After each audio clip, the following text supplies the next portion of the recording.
Beginning your revision when you have no idea where to start can be really overwhelming, and I'm here to talk you through step by step on what I would do if I was in year 11 again and I was coming up to my GCSEs. Just a bit of context, my name is Maliha and I got 10 grade 9s in my GCSEs. I do also respond to comments and I do take video requests. If you have any questions or video requests, leave them in the comments or you can email me. My email is in my channel bio. First things first, this goes without saying, you need to order your revision. By ordering, I mean prioritizing certain subjects and also prioritizing the topics within each subject. To prioritize subjects and order them, you need to make a revision timetable for yourself, and that revision timetable needs to be in order of your subjects and it needs to be tailored to certain subjects. For example, if you struggle with maths, then you may allocate 2 or 3 days of your week to maths. Then you also need to prioritize and order your topics based on how well you know them. For that, I would recommend making a spreadsheet for each of your subjects, and within that spreadsheet you list out every single topic within the specification or the course of that subject, and then going through each one and highlighting each one red, amber or green. Red obviously means you really struggle with that topic or you have no idea what that topic is. Amber would be like you know that topic fairly well but you could maybe know it a bit better, and then green is obviously you're really confident on that topic.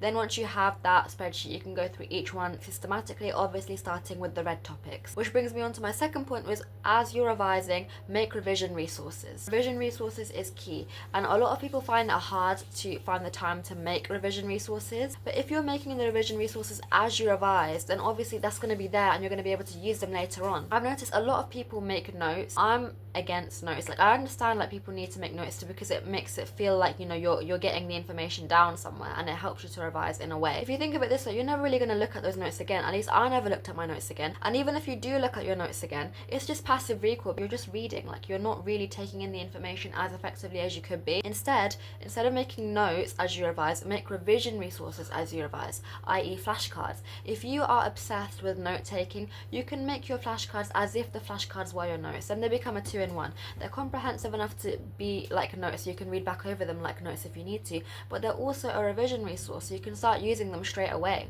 And that way you won't have to be going over the same topic again in too much detail because you've been going over the flashcards for them, and that means you won't be forgetting it, because there's no point in revising topics and then forgetting everything and then having to go over the same topic again. That is such a waste of time. My next point is then to incorporate some element of past paper practice into your daily revision. You can either do maybe like an exam question from each subject every single day, or you can do one whole past paper every day from different subjects each day. You need to be applying what you're learning. It's like driving. It's all fine and dandy knowing like the rules of the road, the highway code and stuff, but if you don't actually get in the car and physically drive, you're never going to learn how to drive. It's the same thing here.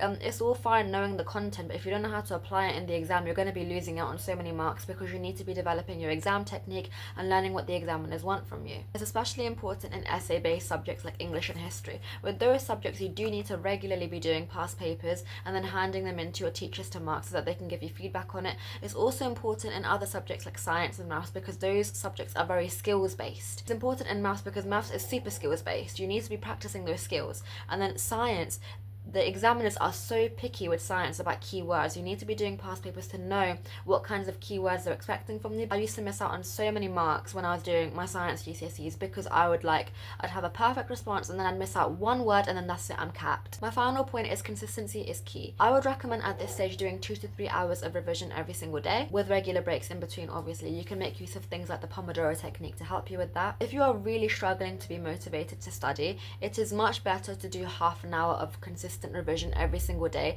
than do like 10 hours of revision and then have a month's break and then do another 7 hours of revision. There is literally no point in doing that because you're just going to forget everything you're learning in between that. Doing consistent revision, that will build up over time and will help to slowly work the information into your long term, because you're doing repeated revision. It's every single day. It's all about spaced repetition. Spaced repetition is key. And yeah, I don't think I have anything left to say other than good luck with your exams. You got this, and yeah, bye guys.